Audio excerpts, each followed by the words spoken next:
వస్తుందంటూ తెగ హ్యాపీ అయిపోతోంది టీఆర్ఎస్. అయితే పార్టీలో నాయకత్వమే లేనట్లు పక్క పార్టీల నేతలు మంత్రాలు జరిపి మరీ చేర్చుకోవడం ఏంటన్న నిరసన గలం ఆ పార్టీ శ్రేణుల నుంచి వినిపిస్తోంది. ఆ ఎఫెక్ట్ తో టీఆర్ఎస్ నుంచి బయటకు వచ్చి ఇతర పార్టీల వైపు చూస్తున్నారు కొందరు నేతలు. అసలు ఈ వలస పరిణామాలు ఎవరికి ప్రయోజనకరం? పార్టీలకా, సదరు వలస నేతలకా?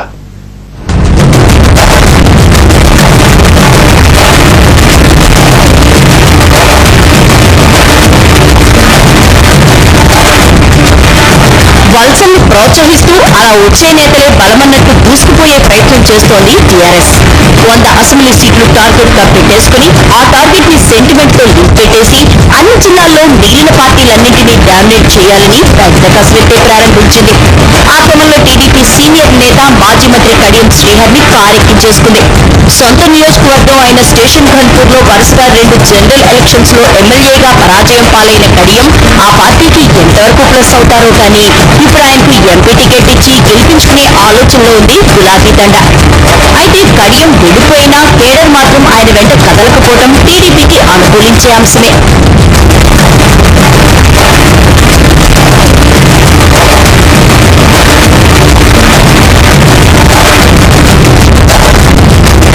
ఇప్పటికే ఆ సెగ్మెంట్ లోని లోకల్ టీడీపీ నేతలు ప్రతిన్యాయ నాయకత్వాన్ని రెడీ చేసే పనిలో పట్టడంతో అక్కడి తమ్ముళ్ళు జోష్ కనిపిస్తోంది. ఇదే టైంలో టీఆర్ఎస్ నుంచి దుమ్మాటి సాంబయ్య, చాడా సురేష్ రెడ్డి వంటి నేతలు పార్టీని విమర్శిస్తూ పసుపు నీళ్లోకి వచ్చేస్తుండటం కూడా టీడీపీ శ్రేణులను ఉత్సాహపరుస్తోందంటున్నారు.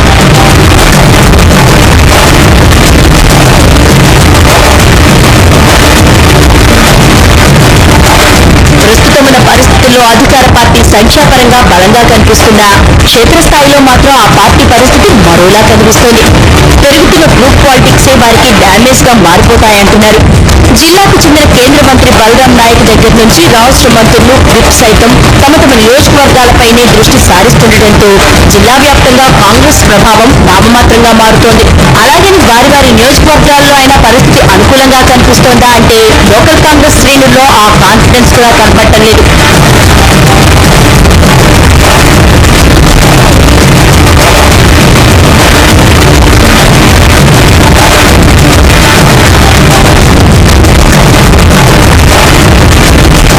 జిల్లాలో బీజేపీ ఎఫెక్ట్ ఇప్పుడు చర్చనీయాంశంగా మారిపోయింది. మిగిలిన పార్టీల కన్నా టీఆర్ఎస్ లో బీజేపీ గుబులు ఎక్కువగా కనిపిస్తోందంటున్నారు. ఆర్ఎస్ఎస్, బీహెచ్పీలు క్షేత్రస్థాయిలో జరిపిన సర్వేల్లో జిల్లాలో బీజేపీకి 2-3 చోట్ల విజయావకాశాలున్నట్లు తేలడంతో కమల్నాథులు సర్వోత్సాహంతో ఎన్నికలకు సిద్ధమవుతున్నారు. దాంతో సెంటిమెంట్ ను బీజేపీ అంతలా షేర్ చేసుకుంటే తమ విజయావకాశాలకు ఎక్కడ గడ్డుపడి మిగిలిన పార్టీలకు ప్లస్ అవుతుందో అన్న ఆందోళన గులాబీ దండులో వ్యక్తమవుతోంది.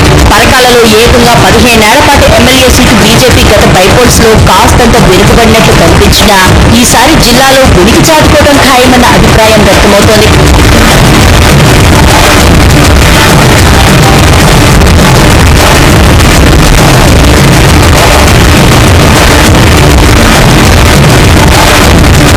టీడీపీ విషయానికొస్తే పల్లెల దగ్గర నుంచి ఆ పార్టీకి జిల్లాలో బలమైన క్యాడరే ఉంది. పరకాల బైపోల్స్ లో సెంటిమెంట్లు ఎంతగా పనిచేసినా 3వ స్థానంలో నిలవటం, ఇక ఆ తర్వాత అఖిలపక్షం సందర్భంగా తెలంగాణపై వచ్చిన క్లారిటీ వంటి వాటితో ప్రస్తుతమైన పరిస్థితులు మెరుగుపడి సాధారణ ఎన్నికల్లో ఆ సీన్ మారుతుందనే నమ్మకంతో ఆ పార్టీ ఉంది. అదేకాక టీడీపీ అధినేత చంద్రబాబు పాదయాత్ర వరంగల్ జిల్లాలో సూపర్ సక్సెస్ అవటం ఆ పార్టీ క్యాడర్ లో కొత్త ఉత్సాహాన్ని నింపింది. జిల్లాలో పార్టీకి పెద్ద దిక్కులుగా ఉన్న ఎర్రగల్లి దయాకర్ రావు, రేవూరి చంద్రశేఖర్ల మాస్ ఇమేజ్ తమకు ప్లస్ అవుతుందన్న నమ్మకం తమ్ముళ్లలో కనిపిస్తోంది. అలాగే టీడీపీ ఎమ్మెల్యే సీతకు లోకల్ గా ఉన్న ఫాలోయింగ్ కూడా కలిసి వస్తుందన్న ధీమా వారిలో వ్యక్తమవుతోంది.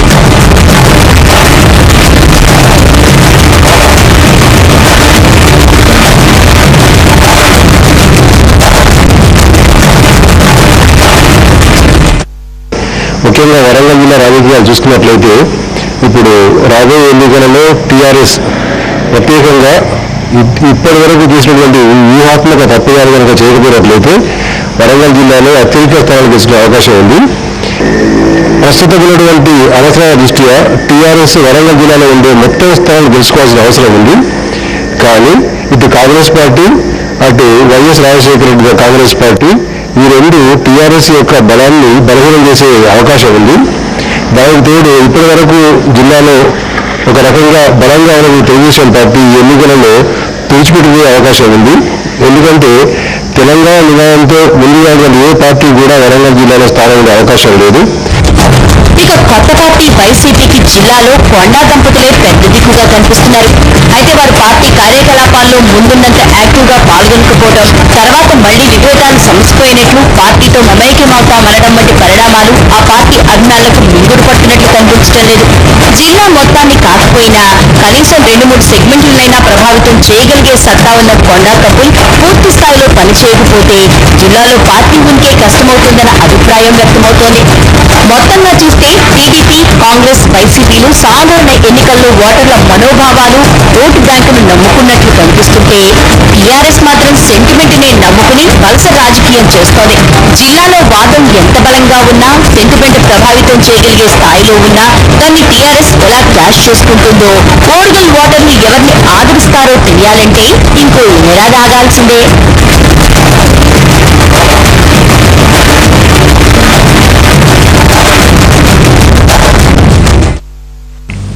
ఇవి ఇవాళ లోకల్